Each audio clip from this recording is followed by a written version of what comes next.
Hello, everybody. This is Dave Wallace coming to you from my home here in Waihua, Hawaii, and I'm back outdoors today.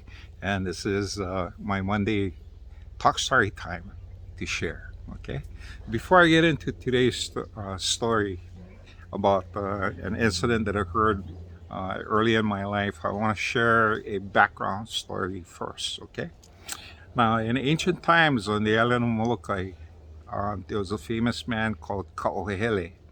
Kaohele was a famous runner, and he was taught how to run and run races.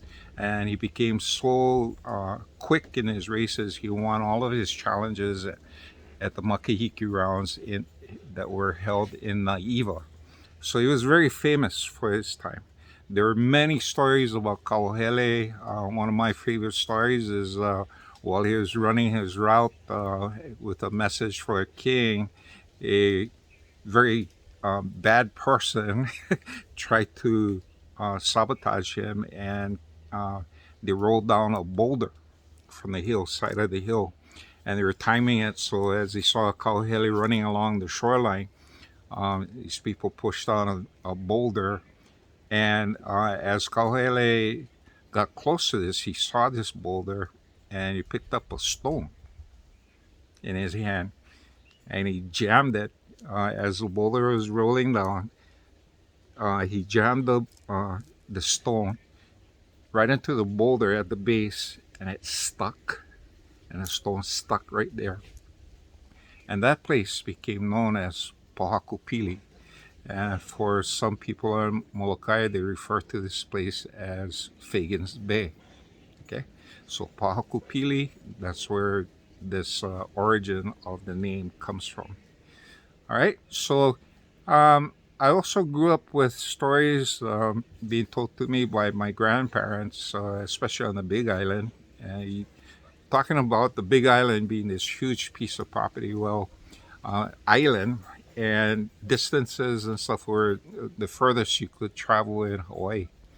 So uh, one of the one of the customs or one of the stories that emerged from the Big Island were these runners who had the ability to take fresh fish just caught at the ocean, and the challenge was to take this fish while it was still alive and present it to the ali'i, and they were able to do that.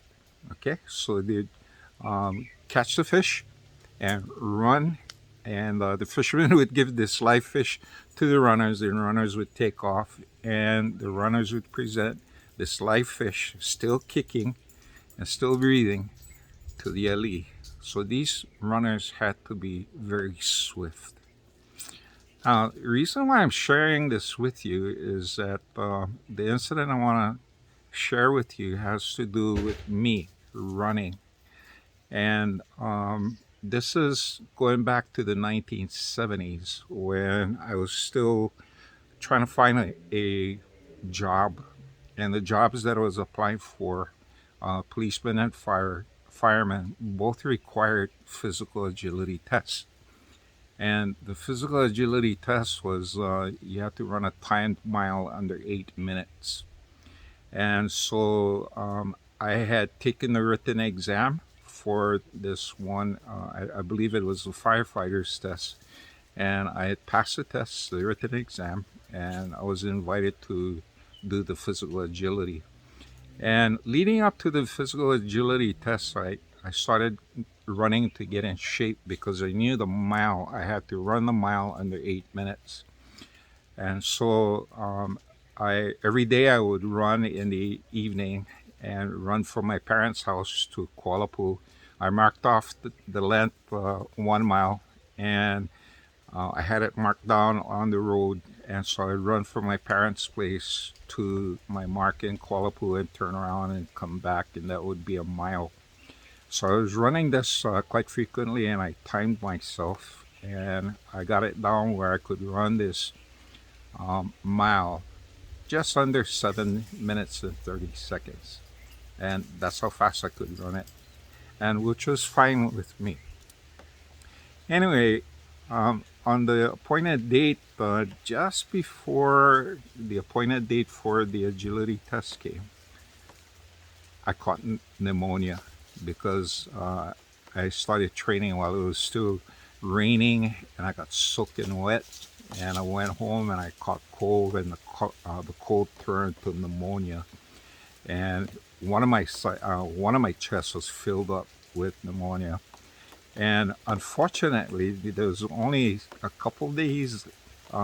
This physical agility test, which was held on the island of Maui, was just a couple of days away from that, and I was sick. So I still went ahead and made the appointment. In fact, my parents decided to fly over to Maui to, help give me moral support. So the night before, I was sick. I had fever. I was running fever. I couldn't breathe, and I told my dad. I says, I don't think I'm ready for this. And he told me, son, just try your best. That's all you can do. So I prayed, and I asked God and my ancestors to be with me so I could make uh, make it through this physical agility test. So when I showed up at the park where they had this agility test, there was a series of things that we needed to do before we did the mile, and these were short distance things like carrying a person up the stairs. That was easy for me. Climbing the ladder, and this was an extension ladder that was on the back of the truck, and I'm afraid of heights, but for me, this was for my family. I was doing this for my family. And so I shoved that fear of heights way down somewhere. And I just looked up at the ladder, and my focal point was at the top. And that's where I needed to reach. And so I shot up the ladder like a monkey and made it to the top, tapped it and slid down and came back down within the time limit. So everything was timed. And one of the last events of the day, after you finish all of these different things, you run a mile, and you have to do it in under 8 minutes. Well, by the time I went to the mile, I was coughing, I was hacking, I could feel my chest just wheezing, and it was really difficult to breathe, and it was painful for me to breathe. And so I went to the finish line with actually the starting line, and there was about 8 of us that ran in a group, and so we all stood, and a person gave us the instruction that after we start, every time we come around and reach that line, they would tell us the time. So we ran the first lap, and around the first lap, by the time I finished the first lap, I was way behind, and my time was about 2:15, 2 minutes 15 seconds. The second lap came around and stuff. By the time the second lap came, I was wheezing, I was hacking. In fact, as I was approaching the line where this timer was, I was kind of like losing my steps and feeling woozy already. And so as I crossed the line, my midpoint line was 4 minutes 22 seconds, which is kind of like putting me behind.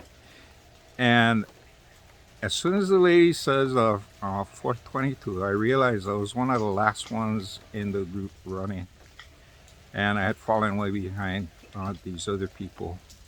And just as I passed the line, I heard someone on the side say, "Oh, look like this boy not gonna make it." Now, if you know anything about me, when I hear someone say, "You can't do it," I'm gonna make you eat your words.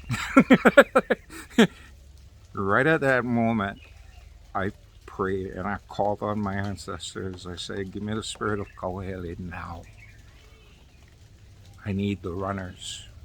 If there's any ancestors of mine that were runners, famous runners, be with me now." I need this now. And my parents were watching me, and they said as soon as I came around the second turn and I made it around the turn,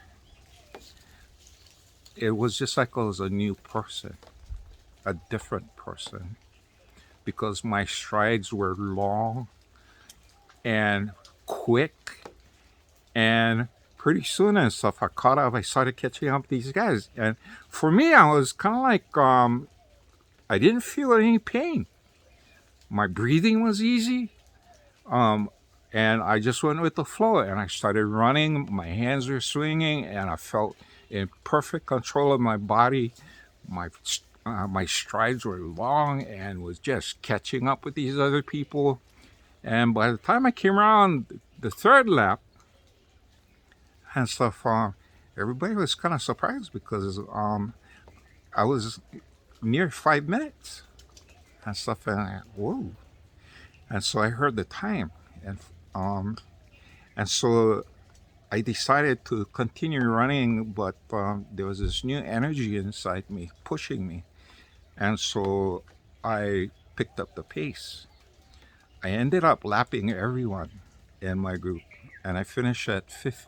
I finished my final lap in 6:56, 6 minutes and 56 seconds.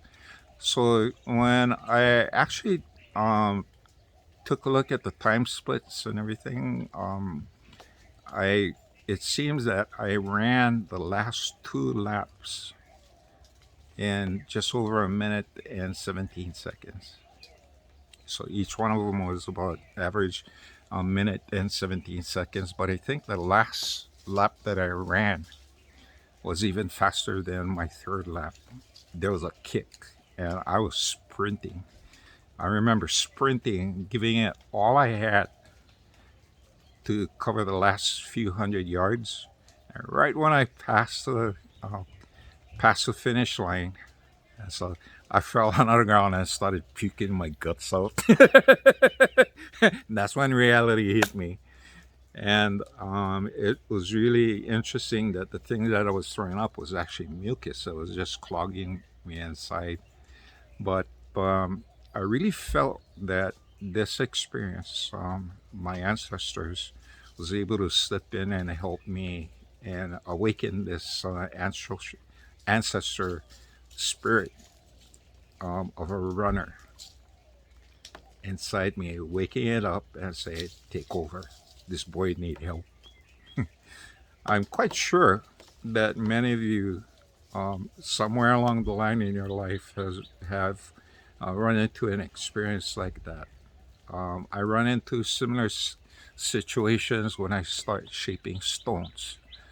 When I grab a stone and start shaping it, initially I feel like I'm a participant observer, where I'm away from my body and looking at myself shaping this, and someone else is doing the shaping.